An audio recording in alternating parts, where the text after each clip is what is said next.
Let's talk about Band Aid, Live Aid. Some of us are old enough to remember those events back in the 1980s when the BBC produced this absolutely devastating report revealing that there was a terrible famine in Ethiopia, a biblical famine, if you remember. Michael Burke was the reporter.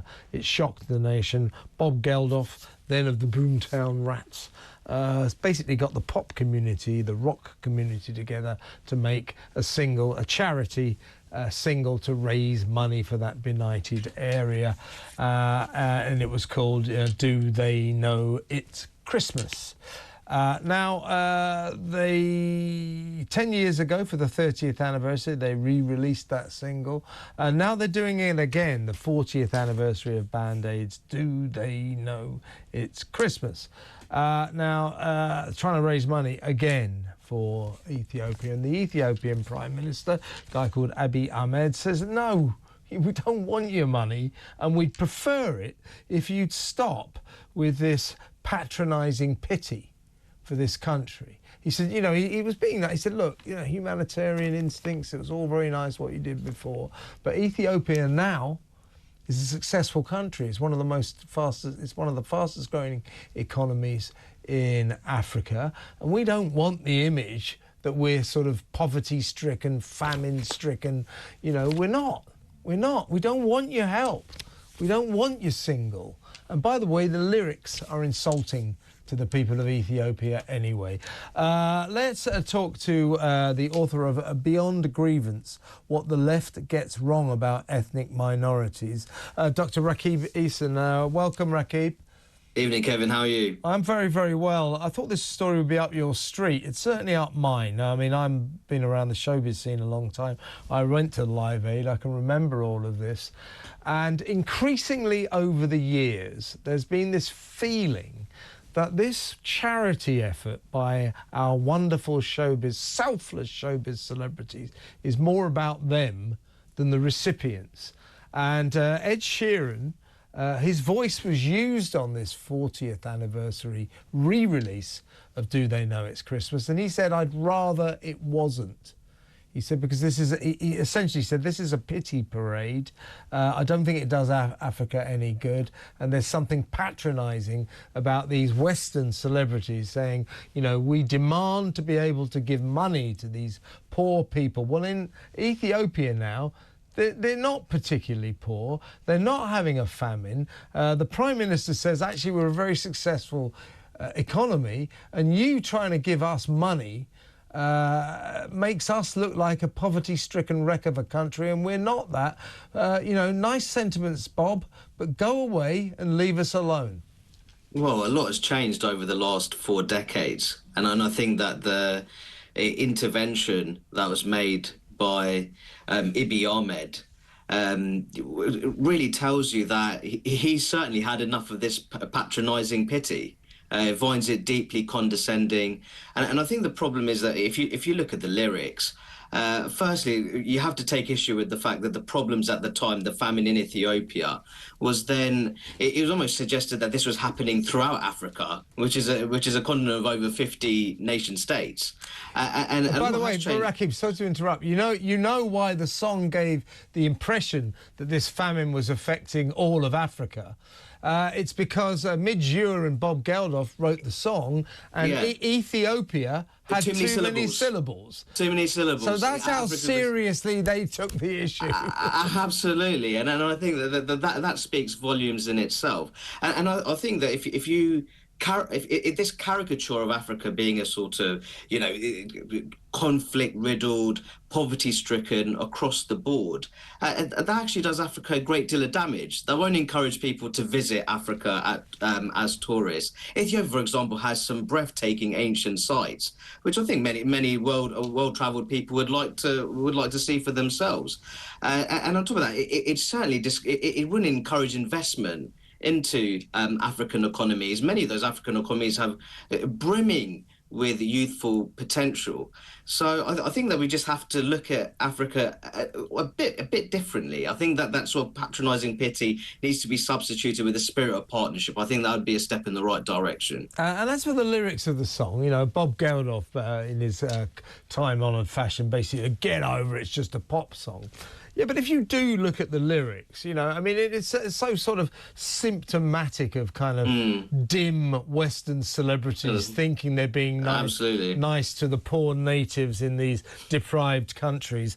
And, of course, the famous lyric is, do they know it's Christmas? Well, 64% of the population of Ethiopia are well aware it's Christmas. In fact, they were Christians way before British people were Christians. So that's insulting. And as for the other 35% of Ethiopians, do they know it's Christmas? Well, maybe, but they probably don't care very much because they're Muslims. This is condescending, patronising claptrap, isn't it?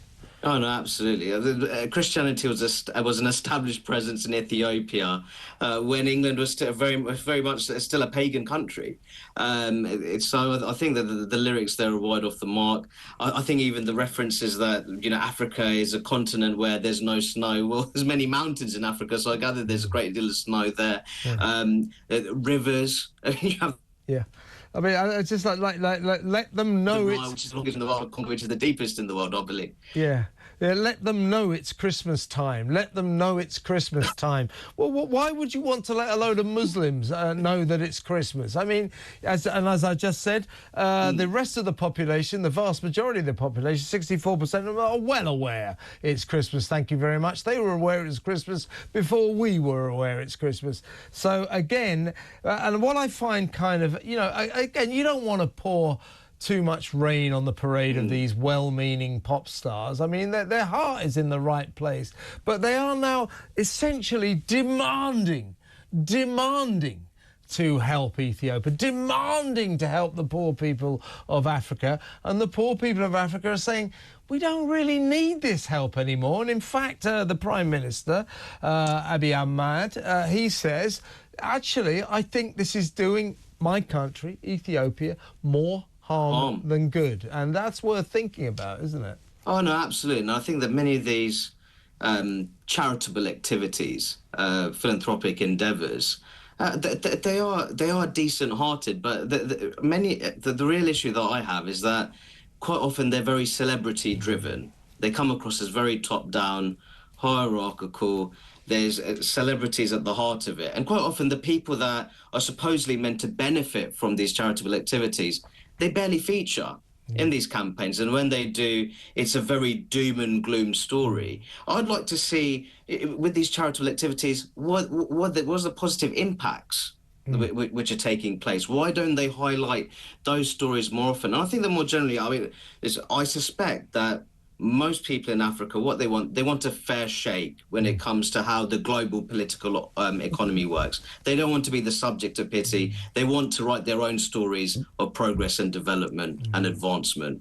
Yeah, and you know about this, Rakib, in the wonderful world of show business, charity must not only be done, it must be seen to be done very noisily by virtue-signalling stars who very publicly, noisily, publicly, so that we can think wonderfully of these stars.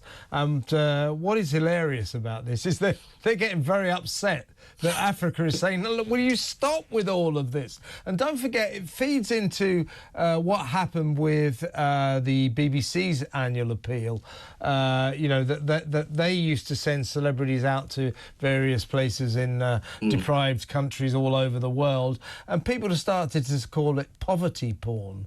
They said, you know, stop doing this, stop doing this. So I think that, you know, as I say, I don't want to get too condemnatory about these celebrities, but I do think that we in the West, particularly these showbiz stars who just insist on us all thinking they're wonderful because they're helping underprivileged people, we've got to recalibrate our attitude to developing nations that may need our help in some ways. But celebrities singing songs and saying, here, buy yourself a meal, it's not good enough anymore, is it? No, absolutely. And I think that, for example, we have the Commonwealth of Nations, and I've argued that the UK, what it should be doing is looking to develop its trade and investment relations, its educational partnerships, looking even in areas such as the environment and security and defence when it comes to working with African Commonwealth nations. I think that that spirit of partnership is key to this. I think that, of course, you don't want to be overly critical of celebrities, but I also think that at times these charitable activities are used to heighten their own public image, and I find it quite crass. If truth be told. But I think that the UK more generally, and much of the Western world, I think that they need to look at Africa as a continent where there are issues. There's issues, whether it's governance, ongoing forms of conflict, but there's a great deal of potential within that continent as well. And actually, if they tell a more positive story, which is taking place in Africa, that'll actually encourage, whether it's the tourism industries on the continent, and indeed it'll encourage investment into those African economies, which will help them to become more self-sufficient over time. And I think that's what everyone would like to see. Yeah, I said also the other thing I think about some of these celebs, you know, when they saw this heart-rending report by Michael Burke, I can remember watching it myself. I mean, it was, you know, devastating, as he said. He used that perfect phrase, a scene of biblical famine, you know. But I, you know, so they make this big song and dance about, oh, look what we're doing, we're having a concert, we're making a single, aren't we great? I mean, a lot of them are really rich. Why don't you just send them £1 million quietly? Well, but I think that comes to a point that I think it's very clear. They wanted this to be a very public campaign, Yes. and they wanted to be seen as some. I think they wanted to cultivate this image of moral guardianship, in a sense. Yeah. And I think that the reality is that, you know, for me, the best philanthropic endeavours are those that actually pay attention to what people in those particular parts of the world want, but doing it quietly and efficiently. And it sort of plays partly into, you know, your book, What the Left Gets Wrong About Ethnic Minorities. What we're talking about here is, I think, you know, there's a kind of colonialism about it. As I say, with the BBC appeal, they don't do this anymore. You know, there's to say, you know, and now, you know, Maria Carey's off to Kenya, where she's going to meet the kids who eke a living out of rubbish tips and all this kind of stuff. And people more and more became sort of uneasy about this, and the BBC doesn't do that anymore.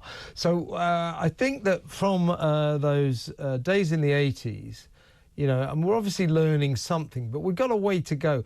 We've got to stop being so patronising, you know, as if, oh, we're the great white hope from the West and we're going to save you all with our enormous generosity, and we've made this record and it's going to raise some money for you. Aren't we wonderful? Well, that's got to stop, hasn't it?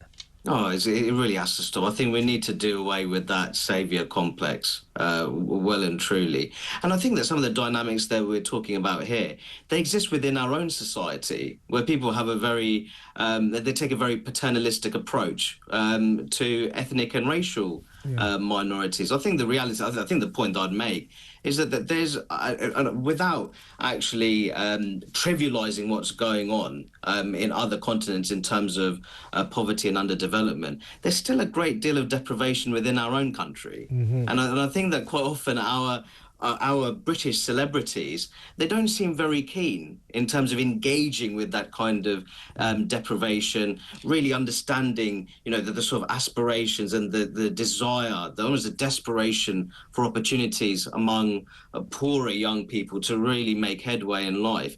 Perhaps because there's not much, how do you say, there's not much public capital to be gained by doing so. So I think that my message is really that charity starts at home.